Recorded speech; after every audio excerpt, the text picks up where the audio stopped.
Good to have you with us on this Thursday. We begin with that big announcement from President Biden. He is canceling $10,000 in federal student loans for millions of Americans. And low-income borrowers who receive Pell Grants could be eligible for up to $20,000 in debt relief. The president also announced a new income-based repayment plan and extended the COVID-era pause on payments one last time until the end of the year. The White House says the plan will benefit 43 million Americans, nearly everyone who has federal student loans, and nearly half of them, about 20 million people, will see their loans erased entirely. People can finally crawl out from under that mountain of debt, to get on top of their rent and their utilities, to finally think about buying a home or starting a family or starting a business. And by the way, when this happens, the whole economy is better off. We're going to dig into this and what it means for you with NBC News correspondent Dasha Burns and Vivian Tu, CEO and co-founder of Your Rich BFF. We're going to start, though, this morning with NBC News White House reporter Lauren Egan. So, Lauren, the president now delivering on a campaign promise. Walk us through this plan and who qualifies. That's right. So anyone who makes less than $125,000 per year or $250,000, a married couple that files jointly, will qualify for $10,000 in cancellation. Now, if you're a Pell Grant recipient and you're under that income cap, you will get an additional $10,000 for a total of $20,000. This applies to undergraduate loans, graduate loans, Parent Plus loans, and it's based off of either your 2020 or your 2021 tax return. So if you were below that income cap in 2020 and then got a raise in 2021, you're still going to qualify for this cancellation. Current students also qualify for it, but if your parent claims you as a dependent, then that income is going to be based off of your parents and not your own, Joe. So how do you know if you qualify? Is there something you need to do? The first thing I would do is double check your tax returns. For some people who qualify, this is going to be applied automatically. It just depends how much information you already have on file with the education department. But for most people, you are going to have to fill out an application form. I know doing paperwork is not everyone's favorite thing, but the president did say yesterday that it would be a short and simple application form. That is not available yet. The education department said it would be available by the end of the year. In the meantime, my advice would be to just make sure that you have that tax form handy, because that will be something you're going to have to demonstrate is that you are below that income cap. I think some people won't mind doing paperwork if it means getting $10,000 or more. Now, this isn't the only thing. The president also announced an overhaul of the income-based repayment plan and the public service forgiveness program, which has been plagued with problems over the years. So what should we know about that? That's right. For the income-based repayment plan, that's going to be capped now at 5% of your discretionary income. That's down from 10%, so that should really cut down some of those monthly payments. For public service, the president proposed different ways to streamline the process. One of the big things is that if you only make a partial payment or you're behind on some payments, that shouldn't count against you as you try and qualify for that forgiveness. All right, let's be clear. This is not a done deal yet, right? I mean, we could see a legal battle over this. That's right. There's almost certainly going to be legal challenges to this. You've already seen a lot of Republicans and conservatives come out and criticize this move. The Biden administration yesterday did release a memo outlining how they believe that they do have the legal authority here. It's not clear who exactly would have grounds to bring the legal challenge to this, but we do expect that there will at least be some attempts to bring this to court. And Lauren, here's a question a lot of folks have. Usually when federal student loans are forgiven, the IRS treats that money like taxable income, meaning borrowers get a tax bill for it. Is that going to be the case with this plan? Short answer, it's not. All right. Lauren Egan, straight and to the point.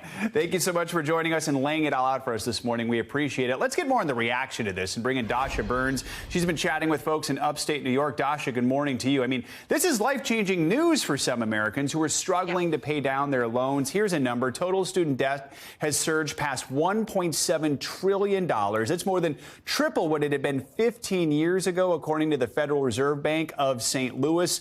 I understand you were at a restaurant when the news of this plan finally broke. What was the reaction? Yeah, I mean, Joe, those numbers are just remarkable, and it's been such a burden for so many Americans. And we saw yesterday just how quickly an announcement like this can impact real people, impact real lives. I was sitting at this restaurant behind me, sitting at the bar, having a late lunch, and the customers at the bar next to me started to talk about this announcement. And the bartender, who's also a manager at this restaurant, Restaurant Kinsley here, realized, wait a minute, I think I qualify for this. She went and she did some research on her break, and we started talking later, and she told me what a huge relief this is, that she does in fact qualify. She started talking to other colleagues who are in the same boat. Just the ripple effect so quickly. People who don't necessarily pay attention to politics, Joe. She told me she normally doesn't really care what Washington has to say, but this time it's a direct impact to her family. Take a listen to just some of what she told me. So what's your loan situation now? So I have $16,000 left. With the loan forgiveness now, they knocked 10 off, so that's only 6 left, which is crazy. Like, it's crazy. That's a lot. I mean, you literally. I was sitting right here earlier today when you heard the news. Yeah, because bar customers were talking about it, and I was like, oh, they talked about this before. Like, I don't know if it's true. And I looked it up, and like, if you make like under 125, and then they knock off 10, which is, I mean, what went through your mind when you realized you qualify and this is actually going to happen? Definitely very excited. That was Katie Ritchie you just heard from there. She went to the Culinary Institute of America. She says she was young. She wanted to go to the best possible, food and hospitality school, and didn't think about what student debt would mean, and has since been burdened by this. She just bought a home, is thinking about eventually starting a family, and this really impacts all those day-to-day plans, groceries, trips, and also those longer-term future plans too, Joe. Yeah, I mean, Dasha, part of this is like the psychological burden and the stress of debt. Most people take out loans when they're young, before they have much financial literacy or experience, and then they learn what it means to have to pay it all back when they're adults and actually start making a living. For many young adults, what's the potential impact they're saying on just their everyday lives?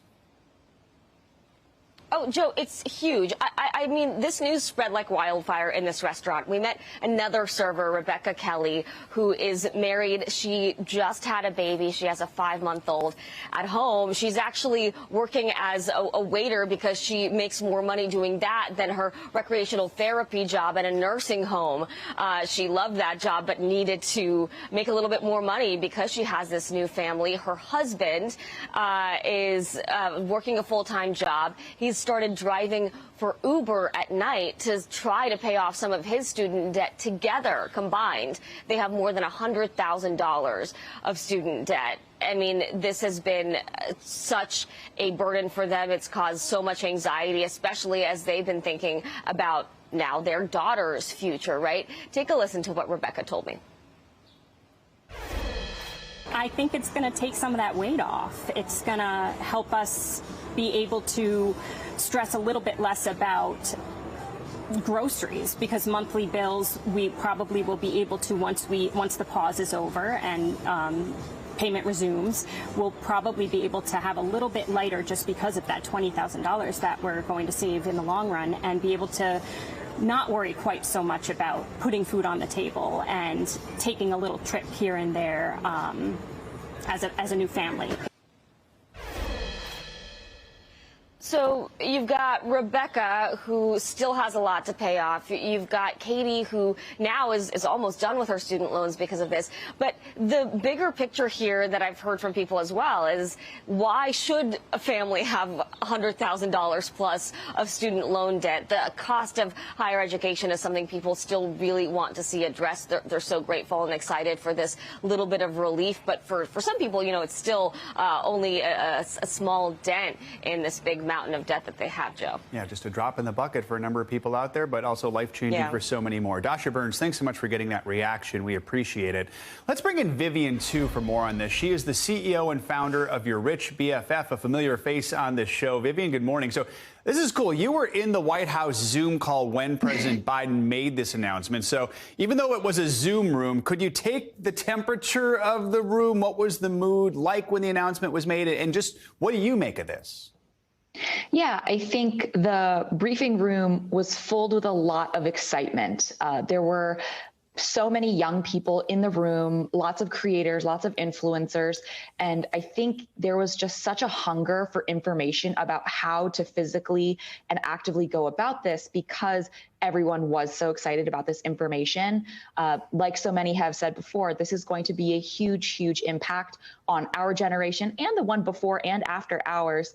And I think it's really given some people some peace. Speaking of young people, I mean, the numbers help tell this story. There's a recent poll that shows 74% of Gen Z delayed major financial decisions because of their student loan debt. 68% of millennials have done the same.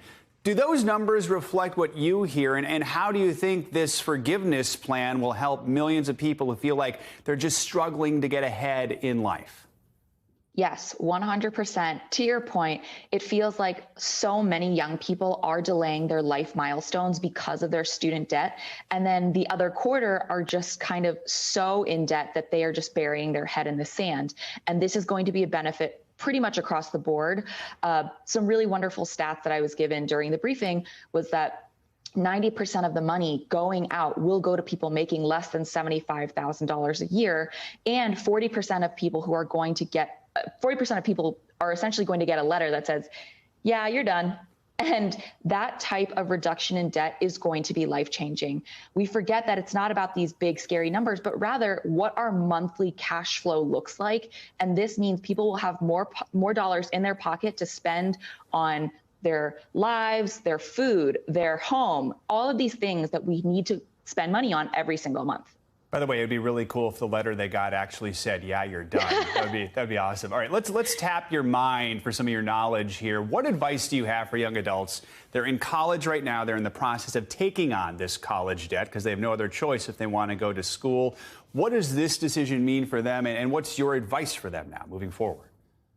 Yeah, I think it's really, really important for young people who are now choosing colleges and majors to evaluate whether or not those schools and those focuses are actually going to be able to help them pay off that student loan debt. I think a lot of us are sold this American dream that if you work hard, you study, you go to college, you get that degree, you're going to be able to have a wonderful job and buy that white picket fence home, have your 2.5 children and your golden retriever. But it's not always the case. With some majors, the earn back period on that debt is much, much longer than others. So if you are in a position where financial security is really, really important to you, there are going to be certain majors and certain schools that are going to be more valuable to you. All right, Vivian, too, appreciate your advice. Thanks so much for taking some time to join us this morning. We appreciate it. Of course. New overnight, Uvalde Schools Police Chief Pete Arredondo has been fired. During a special meeting yesterday, the city's school board voted unanimously to terminate Arredondo's employment. It comes amid growing calls for the school board to take action over law enforcement's botched response to the deadly shooting at Robb Elementary School back in May. Before the vote, members of the community got a chance to speak, expressing their outrage. Our babies are dead, our teachers are dead, our parents are dead. The least y'all can do is show us the respect to do this in the public. I have messages for Pete Arredondo and all the law enforcement that were there that day. Turn in your badge and step down. You don't deserve to wear one. Well, Arredondo did not attend the meeting. His lawyer released a statement. It says Arredondo, quote, will not participate in his own illegal and unconstitutional public lynching and respectfully requests the board immediately reinstate him with all back pay and benefits and close the complaint as unfounded. Arredondo resigned from the Uvalde City Council last month. Now to the latest on the FBI search of former President Trump's Mar-a-Lago home. A judge has given the Justice Department until noon today to provide a redacted version of the search warrant affidavit. But the judge acknowledged that the redactions could be so extensive that it might be, quote, a meaningless disclosure. NBC News Justice and Intelligence correspondent Ken Delaney joins us with more on this. So, Ken, given those comments by the judge, is it likely we're going to learn anything new today? Good morning, Joe. It seems unlikely. There are really three possibilities. One, the unlikely possibility, he actually orders the release of a redacted document. Secondly, he decides there's no point in releasing it because it's going to be so redacted. It's going to be, as he put it earlier, meaningless gibberish. And then third, if the judge and the Justice Department disagree on the redactions, he will put it under seal to allow the Justice Department to appeal, in which case we will see nothing today, Joe. So, Ken, a judge has also set a Friday deadline, that's tomorrow, for Trump's legal team to better explain why he wants what's called a special master to oversee those seized documents. Is this a normal request, and what more does the judge perhaps need here? Legal experts who have looked at this said this was the judge's attempt. And by the way, this is a different judge. This was the judge's attempt to sort of gently correct the Trump lawyers and ask them to file a better motion because there were a lot of defects in the one that they filed. She's saying, first of all, why doesn't the magistrate? Secondly, have you even physically served the Justice Department with this lawsuit? And then she's asking for other sort of legal arguments that she feels like they did not make. Really what they want to do is try to order the Justice Department to stop looking at these records. But it's been more than 2 weeks since the search. They've been going through this stuff. So it's not even clear that this lawsuit really has a point at this moment, Joe. All right, Ken, let's talk about something else while we have you with us. I want to ask about yesterday's decision by a judge in Idaho to temporarily block part of that state's strict abortion law. This was really the first lawsuit by the Biden administration to try and protect reproductive rights since Roe versus Wade was overturned. Tell us more about this ruling in Idaho and what it actually means. This is a significant victory for the Justice Department. It's a narrow ruling. It doesn't knock out the law banning abortions. What it says is that Idaho cannot prosecute doctors for committing abortions because that would conflict with a federal law requiring hospitals to provide certain emergency services, which in some cases can include an abortion. Now, the issue here, though, is that there is a separate case in Texas on the same point where a judge has ruled in a different manner. So what that means is, the rulings conflict. It's going to go up on appeal. But for right now, the judge has temporarily suspended enforcement of that law in Idaho, or at least the provision that allows Idaho to prosecute doctors, which the Biden administration believes is a significant victory, Joe. The first of many legal battles over this abortion laws around the country. All right, Ken, thank you so much. Appreciate it. Turning now to some new developments in the fight against COVID, the Biden administration is preparing to roll out a new round of booster shots targeting the dominant Omicron subvariants BA4 and BA5. Both Moderna and Pfizer have submitted their emergency use authorization requests for the updated booster dose. The FDA is expected to authorize the application before the CDC reviews the data next week. That means a final decision from CDC Director Rochelle Walensky could come before Labor Day. The Biden administration hopes to have shots out shortly after CDC approval. Let's bring in NBC News senior medical correspondent Dr. John Torres for more on this. Dr. Torres, good morning. So we know now the Omicron subvariant, it currently accounts for nearly 89% of COVID cases in the U.S. So do you think this booster shot, is the goal that it's supposed to slow the spread of this particular subvariant, or is it again supposed to more protect us from serious illness? And then what's your message to people who might be hesitant about trying to get this booster?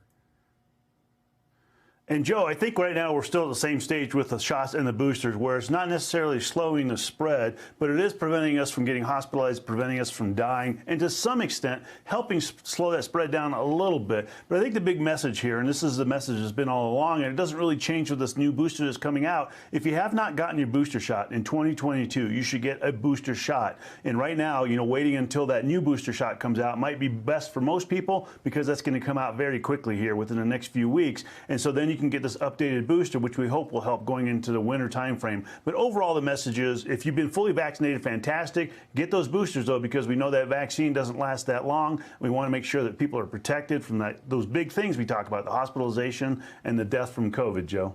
We know that some health officials are expressing some concern about how quickly these vaccines are being released. Can you explain to us what exactly is it these officials are focusing on? Is there anything here for the public to be worried about?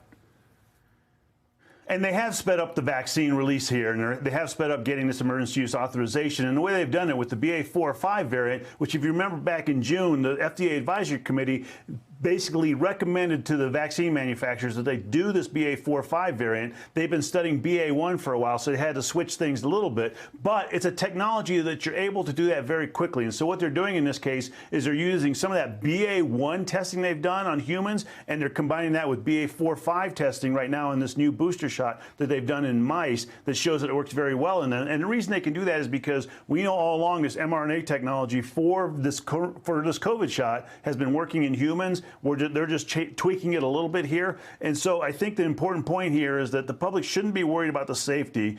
We'll know more about the efficacy, but we're assuming it's going to be pretty good. And going into the fall, this BA.4/5 variant has been very dominant for the past 2 months, almost 3 months now. And so we think that's going to be the same thing going into the fall, which this booster shot should protect you from. So they were taking a bit of a gamble, but I think that gamble is going to pay off, and this is going to be the one we need going into the fall and winter, Joe. All right, so that's vaccines. Let's talk about treatments, too. There's a new study that says Paxlovid, that's Pfizer's COVID-19 pill, appears to have little or no benefit for younger adults, but can still reduce the risk of hospitalization and death for high-risk seniors. What more can you tell us about this study? And Joe, this was an Israeli study, and they looked at people 40 and above who were high risk for having complications from COVID, and they gave some Paxlovid, and they watched other ones that they didn't give Paxlovid to, and they found out, like you said, 65 and above significantly reduced the amount of hospitalizations. But for those 40 to 65, it didn't seem to make much of a big difference in getting those hospitalization rates to a lower level. And so what the researchers are saying is, that 40 to 65 age, we're not sure how well Paxlovid is working for them. But the one thing you do have to remember is they didn't really delineate it out very much as far as the ones that were very sick versus the ones that were only a little bit sick, the ones that had higher risk versus the ones that only had medium risk. And so this is going to be an individual decision, especially for that 40 to 65 age, that you need to sit down with your healthcare provider and say, do I need this at this point? Am I sick enough where I need this? Or is this something I should hold off on? If you're 65 and above, it seems like this is the ticket to make sure that you stay out of the hospital along with the vaccines, Joe. So I just want to clarify, because of my question there, I said it appears to have little or no benefit for younger adults. Younger adults would be ages 40 to 65 here. That is true. This is 40 to 65 and above, and it's all relative, Joe. All right. A lot of 64-year-olds will be happy to hear they're young adults right now. All right. One more thing I want to ask you about. Dr. Anthony Fauci told the New York Times, quote, "We're in the middle of a BA.5 outbreak here, and we are nowhere near where we want to be." What do you make of that assessment? Are you worried at all about a big winter outbreak of COVID?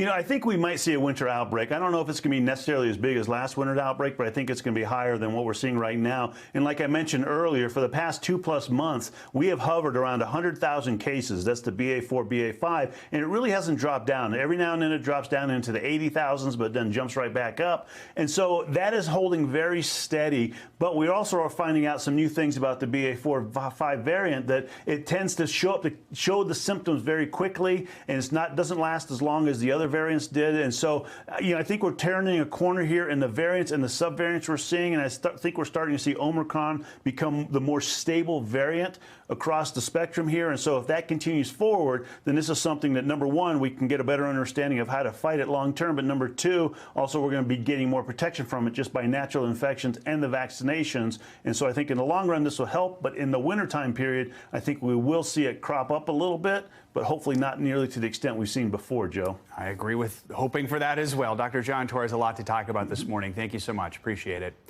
Time to get a check on your morning news now weather. We have kept meteorologist Michelle Grossman very busy this week. How's it looking right now, Michelle? It's looking the same, actually. We're looking at that front that won't budge, and we're looking at scattered storms and showers. So once again, a really busy day. We were busy yesterday. We had Mississippi seeing those flooding rains. We had water rescues, a lot of rain in a short amount of time. And that has been the story since Monday. Fast and furious. It comes on quickly. We've heard people talk from these areas saying how quickly it was minutes before we saw these flooding conditions. So that's what we're concerned about once again today. We do have a flash flood warning, a flash flood watch, excuse me. That's your green, where we're seeing anywhere from Texas into Louisiana, portions of Mississippi, the panhandle of Florida, and also Alabama. We're expecting the chance of some very heavy rain at times, widespread across the area here. So we put radar on top of it. You can see even along the portions of Texas into Louisiana, where you see those darker colors, the reds, the oranges, the yellows, the higher reflectivity. That's where we're seeing the heaviest amounts of rain. And that's what we're going to be watching as we go throughout the day, because we could see rainfall totals up to 6 inches in some spots. We could see rainfall inches per hour, 3.5 inches per hour. That adds up very quickly.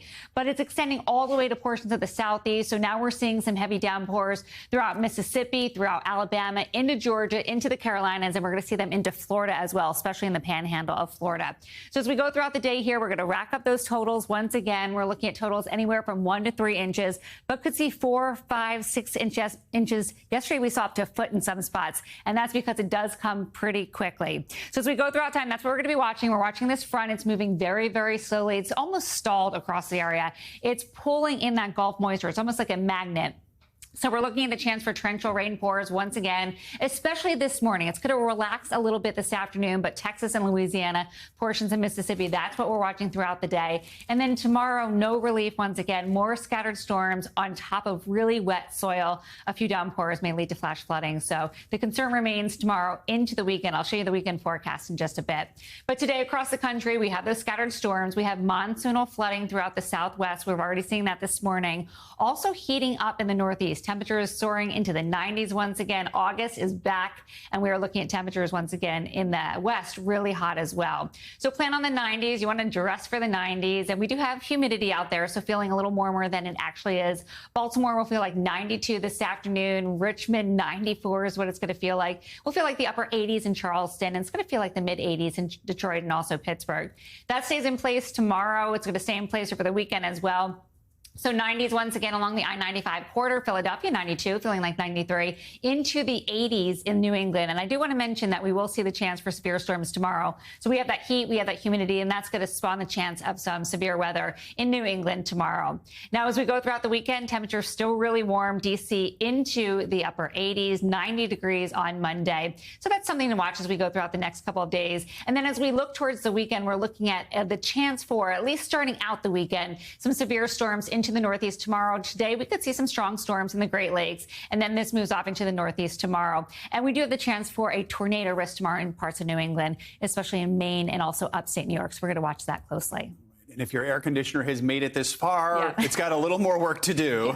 Just keep going. Like keep going. All right. Yeah, just exactly. We are like our air conditioners right now. All right, Michelle, thank you so much. Sure. Coming up, putting the brakes on gas for good. Thanks for watching our YouTube channel. Follow today's top stories and breaking news by downloading the NBC News app.